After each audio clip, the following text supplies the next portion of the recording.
Welcome to video number 7 on that most beautiful mathematical subject, complex numbers and complex analysis. In this video, we're going to explore, discover, and hopefully take joy in what seems to be a very humble subject in complex analysis, the subject of the complex conjugate. But I'm going to say never has such a humble subject had such interesting properties. It's got interesting properties related to addition, subtraction, multiplication, and division. We'll focus on the first two, addition and subtraction, in this video. And it's got some interesting geometric properties related to transformations and also linear algebra. Given any complex number z equals x plus iy, this is an element of the set of complex numbers, which we've seen recently is a real vector space. I've got a real part equal to x and an imaginary part equal to y. Those are both real numbers. I is the imaginary unit. I squared is -1. Its complex conjugate is most commonly written z bar, a z with a bar over it. Though sometimes you'll see it written z star, I will usually write z bar, is another complex number formed by keeping the real part the same, but taking the opposite of the imaginary part, negating it. I could write this as x plus I times -y, though most commonly we go ahead and write it as x minus iy. That's the complex conjugate. Yes, a pretty humble kind of concept here. But the first thing you realize if you experiment with this for even just a minute or two is that it's got a pretty unique kind of property. If I apply this complex conjugation operator, this bar, twice, I got to get back where I started. What is z double bar? It would be x plus iy double bar. This means apply the lower bar first and the upper bar second. I apply the lower bar first and get x minus iy. And I've got the upper bar left. I've got to apply that operator. And I got to negate the imaginary part again. The opposite of -y is back to y itself. So I get back to x plus iy. I get back to z. Right away, I want to also think of this in terms of function notation. I've started already talking about complex valued functions of a complex variable. We can do that in this context. I can write w equals f of z, where again in my mind I'm imagining w and z to be complex numbers, equals z bar. This is a complex valued function of a complex variable. And I can go ahead and, well, relate what this property means in terms of this function notation. What does it mean? It means if I apply the function f twice, if I compose it with itself, I got to get the identity function, which gives the same output as what the input is. F of z would be f of z bar, because f of z equals z bar, and that would be, well, the complex conjugate of the complex conjugate, z double bar. I made this one a little bit bigger, but I can make them the same. And as we saw already, that is giving us back the same thing that we started with. It's giving us z. This is really the identity function. You could call it ID of z if you like. This function f, that is the complex conjugate of z, is its own inverse. Okay? Whenever this kind of thing happens, when you apply an operation twice, and you get the identity function effectively, it's called an involution. It's not the only kind of involution there is. Another function that's an involution is f of z equals -z, which we're also going to talk about in relationship to the complex conjugate in this video. Another important property of complex conjugate is that z bar equals z if and only if, which I'll write as IFF, stands for if and only if, z is a real number. Okay, that's a quick and easy way to describe complex numbers that are actually real numbers. Why is that? Well, think about it. Think about what z bar is. This statement here is equivalent to the fact that x plus iy equals, or I should write the complex conjugate on the left side here, x minus iy equals x plus iy if and only if y is 0. That's the only way these things are going to be equal to each other. So again, that's a nice condition for when a complex number is actually a real number. I've said I want to relate these ideas to linear algebra. One way to do that is as follows. If I take what's called a linear combination of two complex numbers, call it alpha z1 plus beta z2, where so far we've focused on real scalars, so the alpha and the beta here are going to be real numbers, and the z1 and z2 are going to be complex numbers, and I take the complex conjugate of that, let's explore, discover, and hopefully take joy in what we get out. Go ahead and do this calculation. What is z1? Well, I could assume it's x1 plus I y1. What is z2? I could assume that's x2 plus I y2. I'm taking the complex conjugate of this entire thing. Yikes. Well, it's not quite as bad as it looks. Go ahead and simplify as much as possible before taking that complex conjugate. I can distribute the alpha through the parentheses here, the beta through the parentheses there, and then I can rearrange if I like. I can group together the parts that don't involve an I. That would be alpha x1 plus beta x2. And the parts that do involve the I can factor the I out and get I times alpha y1 plus beta y2. I don't want to forget to take the complex conjugate of this whole thing. But what is that? Well, remember, alpha and beta are assumed to be real numbers. And I am assuming here x1, y1, x2, and y2 are all real numbers because they're real and imaginary parts of z1 and z2. So I've got a real number plus I times another real number. I'm taking the complex conjugate of that, keep the real part the same. So I get alpha x1 plus beta x2 and negate the imaginary part. So I get minus I times alpha y1 plus beta y2. All right, what should I do with this? It would be nice to relate this back to z1 and z2 perhaps. Maybe they're complex conjugates. Let's see if we can do that. Do a little more rearranging. We can distribute the minus I through the parentheses, rearrange with the commutative property.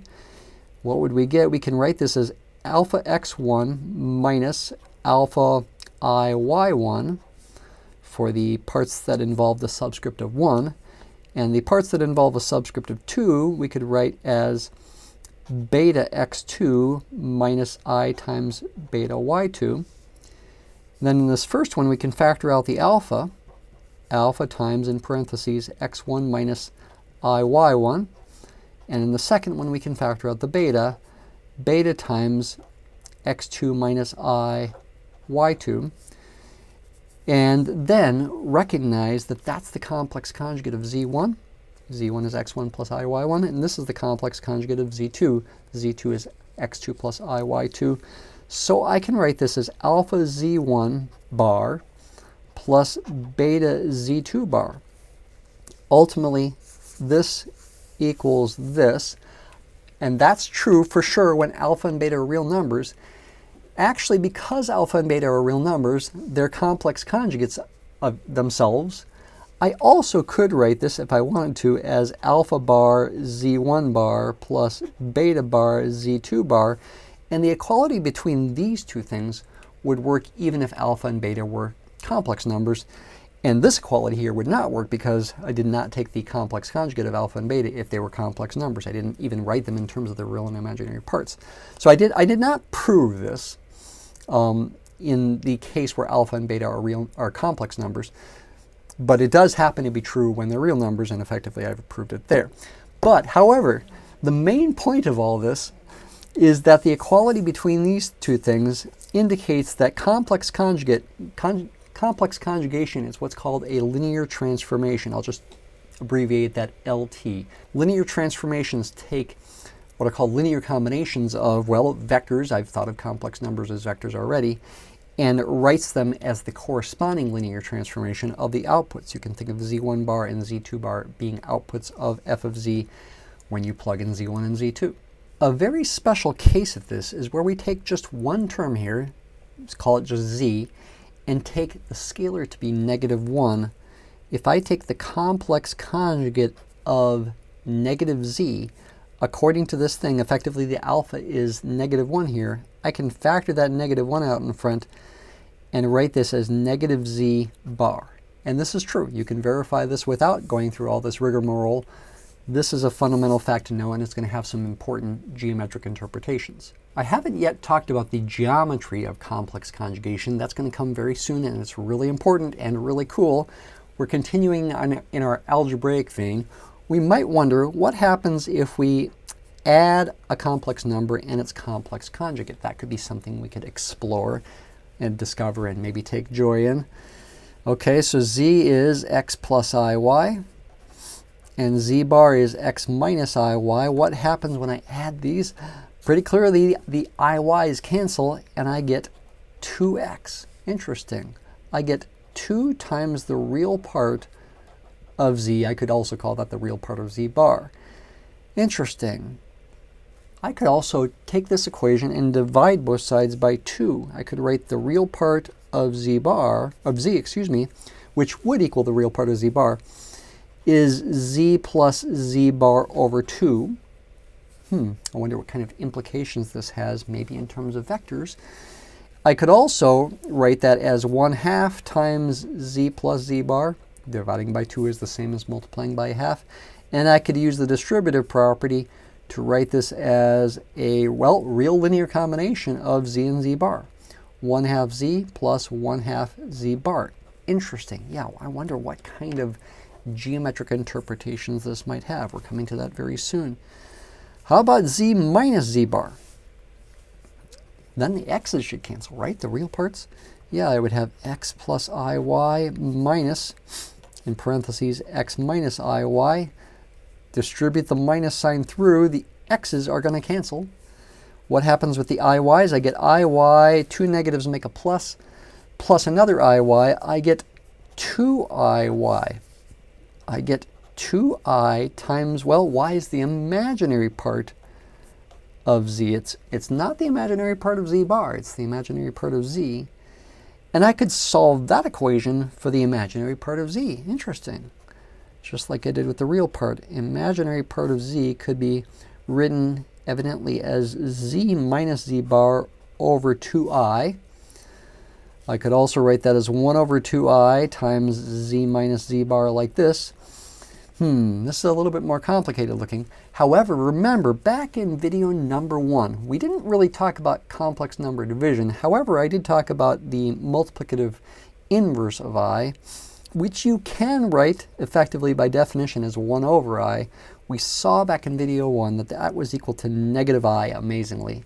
So this 1 over I there can be replaced with a negative I. I can write this as negative I over 2 z minus z bar. Strange calculations, yes. This is definitely something you want to get used to, though, as you work through complex analysis. I can then distribute the negative I over 2 through the parentheses if I like. I can write this as, well, if I like, negative 1/2 I times z. 2 minuses make a plus, plus 1/2 I times z bar. Weird but true. I've written z minus z bar as a linear combination of z and z bar. However, this time I have imaginary scalars in front, imaginary coefficients. That's kind of weird, but still is true. Let's move on to seeing what this means visually. We want some geometric interpretations of these things. We also want to look at some linear algebra. Can we relate this to linear algebra? And we also want to do some Mathematica animations. So let's draw a plane here. This is our complex plane. We've got our real axis and our imaginary axis here. Let's draw an arbitrary complex number. Well, let's keep it simple. Once again, in the first quadrant, z equals x plus iy right there. I'm assuming x and y are both positive real numbers when I write that. Where is the complex conjugate of this in this plane? Well, remember, the real part stays the same. So I've got to stay on the same vertical line here through the origin. And the imaginary part gets negated. Therefore, that's going to reflect this point and this vector across the horizontal real axis. I'm going to get a vector that is the symmetric mirror image of this thing across that horizontal real axis. There's where z bar equals x minus iy will be. Is there more we can draw in here? Yeah, there's a lot more that you can draw. You could also draw negative z. The opposite of z reflects this, both the point and the vector across the origin. We can think of this as negative z equals negative x minus iy. And I could do one more reflection. I could reflect across the horizontal real axis and get a vector up here. I guess I'll continue with green here. What vector would that be? That would be the complex conjugate of negative z. We could write this as negative z bar. That would have real and imaginary parts, negative x and y. And in fact, that's going to be the reflection of the original point across the vertical imaginary axis. Cool. So many cool relationships here. I could therefore write this also as, well, based on the fact that it would also be the reflection of this red vector across the origin, as negative of z bar, illustrating that linear combination property where we had just one vector and one scalar equal to -1. Furthermore, by thinking in terms of vector addition, I can verify geometrically the properties where we solve for the real part of z and the imaginary part of z. If, for example, I add z and z bar, thinking about the geometric interpretation of complex number addition, I could think in terms of the parallelogram rule if I like. Think of that as being z, and think of this arrow here as being z bar. Where is their sum? Their sum would be this arrow right here along the real axis. It would be a real number, and in fact it is twice the real part of z. This is twice as far away from the origin as this point here. Alternatively, so we're just verifying the fact that the real part of z is 1/2 z plus 1/2 z bar. Alternatively, I can multiply z itself by 1/2 to get this vector, and z bar by 1/2 to get this vector, and add those vectors to get the real part of z as well. And the imaginary part formula can come into play here as well, though it is a little trickier because you're dividing by 2i. If we wanted to think of this as z minus z bar over 2i, or like I showed you, you could also think of this as -1/2 I z plus 1/2 I z bar.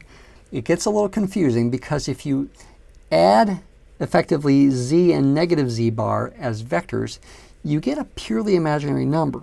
Think of it this way. If you take -z bar and add it to z, effectively you're translating this vector over this way and getting an arrow up here. Likewise, so this is the same as -z bar. Likewise, if you add z to this vector, you get an arrow up here. And the sum of those two things, which does correspond to the numerator of this, is this vector. But that vector represents a purely imaginary number. It's not a real number, as the imaginary part of z is a real number.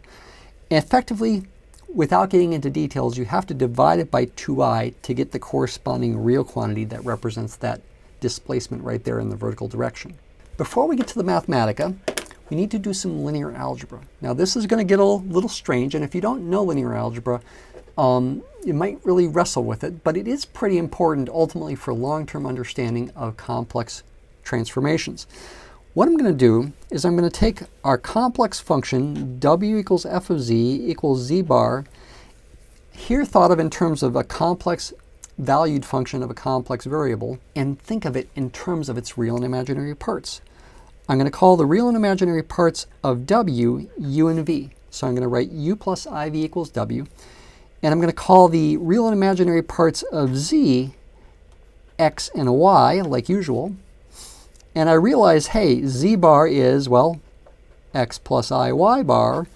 That's x minus iy, or as I emphasized before, that's the same as x plus I times -y. That's an I there.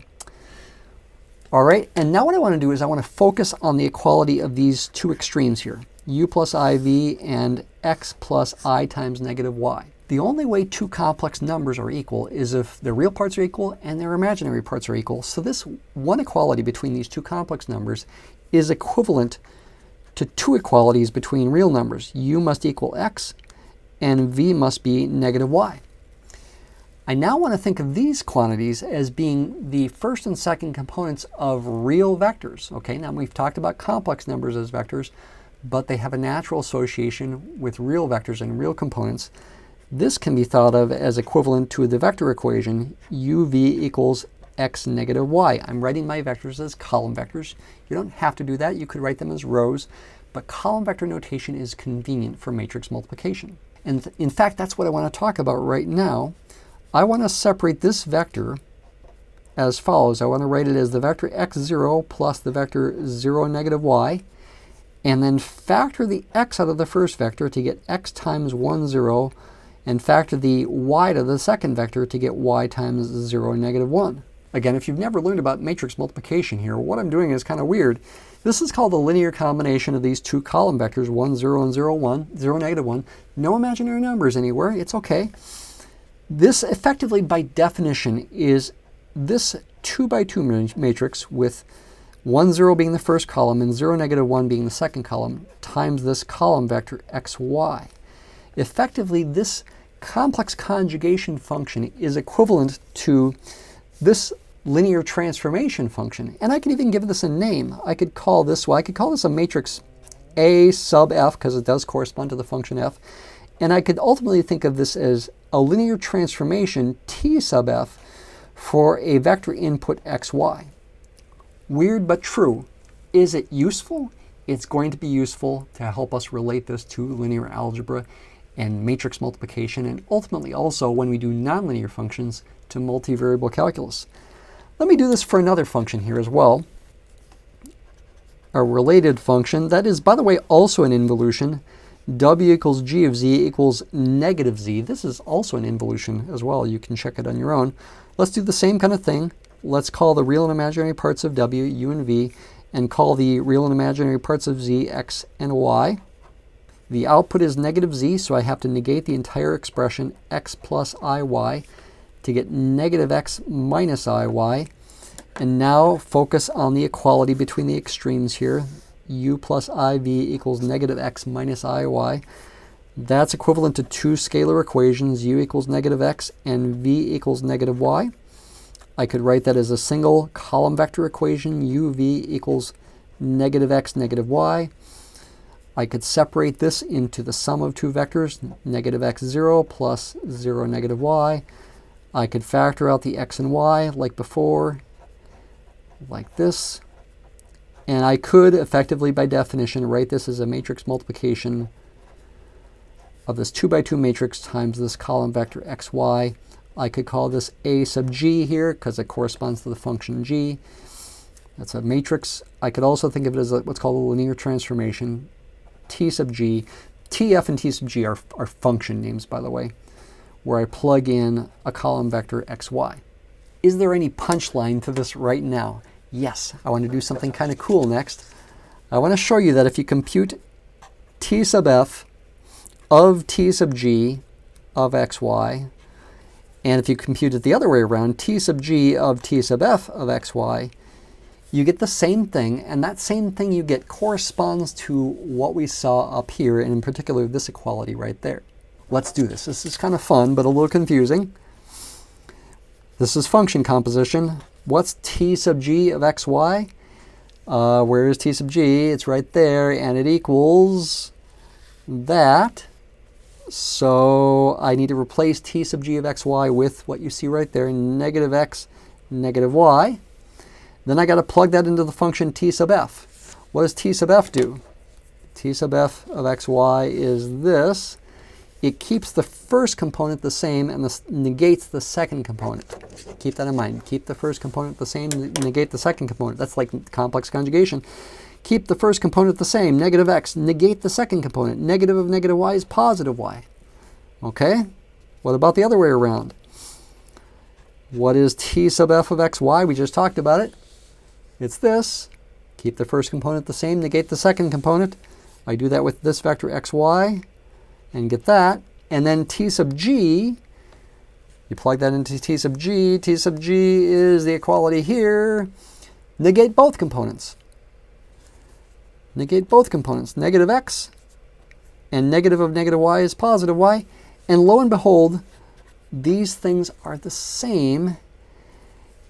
T sub f and t sub g correspond geometrically to complex conjugation and negation. We are effectively showing that if we do this in either order, you get the same thing. For a starting vector over here, you get this ending vector over here. It's really a reflection across the imaginary axis, or the y-axis if I was thinking in terms of real vectors. This also corresponds to matrix multiplication. Let's just do it with this example. If I do the matrix AG times the matrix AF times the vector xy, what do I get? AG is this matrix, negative 1, 0, 0, negative 1. AF is this matrix right here, 1, 0, 0, negative 1, multiply, by xy. Let's multiply the matrices first. I'm assuming you maybe know how to do matrix multiplication. I'm not going to teach you, but I'm just going to do it real quick. I go to the first row here in the first column there. I do negative 1 times 1 plus 0 times 0 is negative 1. That becomes the upper left entry of the product. Upper right entry is I look at the first row and the second column. Negative 1 times 0 and 0 times negative 1 are both 0. Add those, I still get 0. Go to the lower left entry of the product matrix. 0 times 1 and negative 1 times 0 are both 0. Add those to get 0. Finally, the lower right entry, I look at the lower row here in the right column there is 0 times 0 is 0, but then negative 1 times negative 1 is positive 1 times xy. And what do I get when I do this? I do negative 1 times x plus 0 times y is negative x. And 0 times x plus 1 times y is y. I did that very fast, I know. And lo and behold, it's still the same thing. So matrix multiplication can be used to effectively implement these linear transformations. And we are seeing here in the real plane exactly what we saw up here in the complex plane. We end with some Mathematica related to all this. The built-in function conjugate in Mathematica will form the complex conjugate of any particular complex number, like 4 plus 3i. Its conjugate is 4 minus 3i. The conjugate of 4 minus 3i is back to 4 plus 3i. If you do it for arbitrary symbols x and y, it's a little bit of a problem because Mathematica assumes arbitrary symbols actually represent complex numbers. So when I enter this, I'm not going to get x minus iy, but I do get something that's still true. I get the conjugate of x minus I times the conjugate of y. The conjugate of a sum is the sum of the conjugates, and also it turns out the conjugate of a product is the conjugate of the first thing, and the conjugate of I is negative I, times the conjugate of the second thing. So this is not wrong, it's just different. How about visualizing some of the things that we visualized? We can visualize what I was showing you in my picture by hand. Here you can see in this picture I've got z up here. Its complex conjugate z bar down there. Reflect across the origin to get negative z over here, and reflect either this across the real axis to get up here, or this across the origin to get to the same exact spot, and it doesn't matter where I start. And the code down here illustrates what we talked about with the linear algebra. I can verify the matrix multiplications. The dots that you see here, these periods, represent matrix multiplication. I can also define the TF and TG functions if I like, and I can also use those functions in this animation to illustrate these reflection properties by moving sliders. So if I move this lambda 1 slider, it reflects the original point across the horizontal axis. If I move the lambda 2 slider, it reflects the original vector across the origin like that. If I move the lambda 3 slider, it reflects both of those, the green one across the real axis and the blue one across the origin, to get the final answer for negative z bar, which is the same as negative of z bar. That's it. Hope you liked it. Strength and honor to you. Have a good day.